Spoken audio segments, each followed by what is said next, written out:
खाड़ी देशों में हो रहे युद्ध और तनाव के कारण रियल एस्टेट में हो रही परेशानियों को लेकर झारखंड चेंबर ऑफ कॉमर्स ने आज एक परिचर्चा का आयोजन किया गया, जिसमें बिल्डर एसोसिएशन के जो तमाम सदस्य उपस्थित रहे और झारखंड चेंबर ऑफ कॉमर्स के अध्यक्ष आदित्य मल्होत्रा उसमें उपस्थित रहे। चर्चा के बाद मीडिया को संबोधित करते हुए आदित्य मल्होत्रा ने कहा कि खाड़ी देशों में हो रहे युद्ध से रियल एस्टेट पर खासी प्रभाव पड़ा है, खासकर जो बिल्डर मटेरियल है या जो भी अन्य मटेरियल्स हैं, जैसे अलकतरा है, फर्टिलाइजर सेक्टर में है, कई ऐसे क्षेत्रों में जहाँ पे सरकार को अभी आम लोगों को परेशानी है और सरकार से सुलभता से उन चीज़ों को उपलब्धता कराने की उन्होंने मांग की। प्रेस कॉन्फ्रेंस में आगे उन्होंने क्या कहा, आइए सुनाते हैं।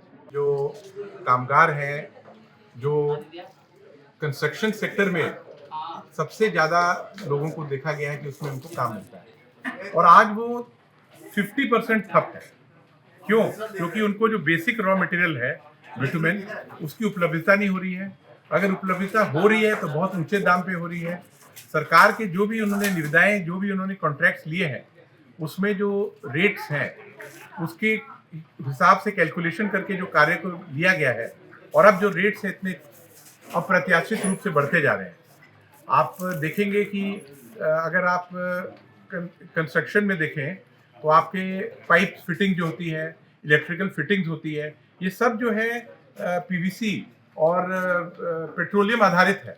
उन सब में इतना रेट बढ़ जाने से उनकी जो कॉस्टिंग है इतनी बढ़ती जा रही है कि वो उनको काम करने में वो असमर्थ हो रहे हैं।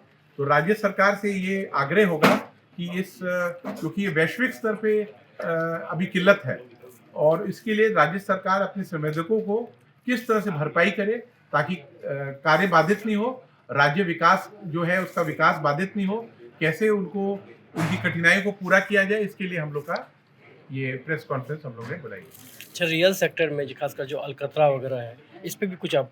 अलकतरा का जो मुख्य प्रयोग जो होता है वो आपके रोड कंस्ट्रक्शन में होता है। तो वैसे क्षेत्रों में उपलब्धता नहीं हो पाना और सरकार की जो नीति है, राज्य सरकार की नीति है कि पब्लिक सेक्टर पीएसयू से ही उसको लेना है, ऐसे में जो लोग काम कर रहे हैं उनको काफी दिक्कत आ रही है क्योंकि वो चाहते हैं कि उनको फ्री हैंड मिले कि जिस तरह एनएचआई जो है, जो हमारे देश की जो मुख्य रोड कंस्ट्रक्शन जो एजेंसी है, वो जब अलाउ करती है कि आप किसी से भी खरीद सकते हैं, तो हमारी राज्य सरकार को भी अलाउ करना चाहिए कि यहाँ के संवेदक कहीं से भी उसको खरीद सकें। तो इस समय क्या करे व्यापारी? व्यापारी क्या करे? व्यापारी वेट कर रहे हैं कि सरकार बहुत जल्दी एक अपना निर्देश दे कि उनको काम अगर आगे बढ़ना है तो उनको इस तरह का रास्ता खोलना पड़ेगा। अच्छा, एग्रीकल्चर क्षेत्र में भी जो है प्रभाव पड़ा है। बिल्कुल, एग्रीकल्चर क्षेत्र का भी बहुत दिक्कत आ रही है क्योंकि आप जो राज्य सरकार और केंद्र सरकार का जो मंतव्य है कि अगर विकास करना है, हर गांव तक विकास पहुंचे, तो सबसे पहले तो रोड बननी चाहिए। तो रोड बनेगी तभी विकास होगा और रोड कैसे बने, क्योंकि ऐसा भी समस्या आ रही है। तो मुझे लगता है कि जो हमारे राज्य सरकार को भी इसको प्राथमिकता देनी चाहिए। अभी के जो हालात हैं उसमें कैसे हम लोग निकले। फर्टिलाइजर जो है वो भी तो आगे बाहर से ही है। जो आयातित फर्टिलाइजर है उसमें भी निश्चित रूप से आने वाले दिनों में जो संकट के बादल नजर आ रहे हैं, उसके लिए सरकार को अभी से एक्शन मोड में आना होगा और हमें देखना होगा कि हमारे जो राज्य में भी जो फर्टिलाइजर फैक्ट्री है जैसे, उसको कैसे उसका प्रोडक्शन बढ़ाएं ताकि हम लोग कितने दिन आयातित फर्टिलाइजर पे रहेंगे। अच्छा, एलपीजी की जो किल्लतें आ रही है उसमें चेंबर का क्या हम लोग के गत दिनों में हमारे माननीय जो है डीसी महोदय, उनके साथ मीटिंग भी हुई थी और बहुत सारे हम लोग ने सुझाव भी दिए हैं और बहुत सारे लोगों से आग्रह भी किया है कि कैसे आने वाले जो चैलेंज हैं, इसके तहत सबसे पहले तो हम लोग पाइप नेचुरल गैस पीएनजी की तरफ बढ़े। दूसरा जो है इसकी कोई किल्लत नहीं है और जो आपका ये मीथेन बेस्ड है और दूसरा जो हमारा जो एलपीजी है, लिक्विफाइड पेट्रोलियम गैस, उसकी जो सप्लाई चेन जो हमारे पास 6 से 7 दिन जो बाधित रहा, जिसके तहत आज भी जो है वो डिमांड सप्लाई का गैप को मीटअप नहीं हुआ।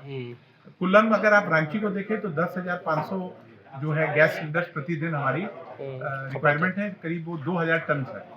और हमारे पास हमारे राज्य में अगर हम लोग देखें तो करीब 5 आपके बॉटलिंग प्लांट्स हैं।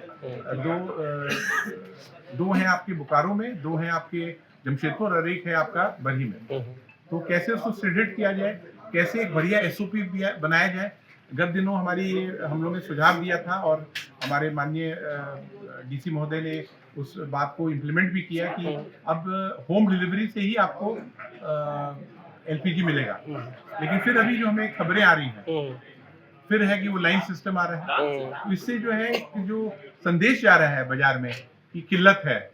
अगर होम डिलीवरी होगी तो वो एक बढ़िया चीज है जिससे कि लोग में पैनिक नहीं होगा। तो हमें फिर से आग्रह करेंगे, हमने अभी गेल को भी लिखा है चिट्ठी कि वो अपना जो पीएनजी है पूरे किन क्षेत्रों में है और उनकी क्या आगे प्लानिंग है कि कैसे वो विस्तार करें, तेजी से विस्तार करें कि अधिक से अधिक लोग पीएनजी में परिवर्तित हों।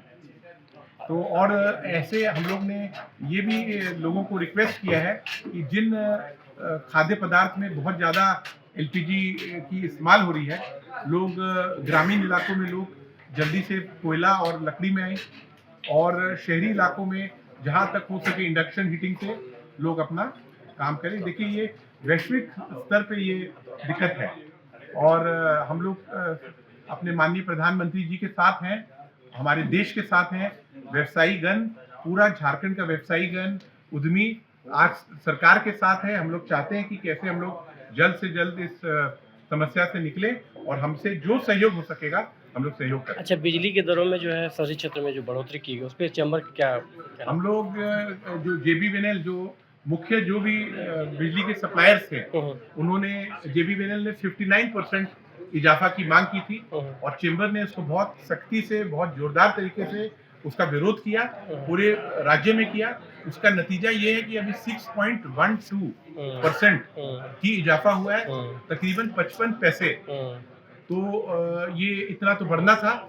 हमारा जो हमारी कोशिश थी, चेंबर का जो प्रभाव था, चेंबर की जो कोशिश थी उसके तहत जितना न्यूनतम बढ़ सकता था उतना बढ़ा। तो इसके लिए हम लोग इसके बारे में और टिप्पणी नहीं करेंगे। आपके राज्य की खबरें, आपके शहर की खबरें सबसे पहले जानने के लिए देखते रहें अमर उजाला।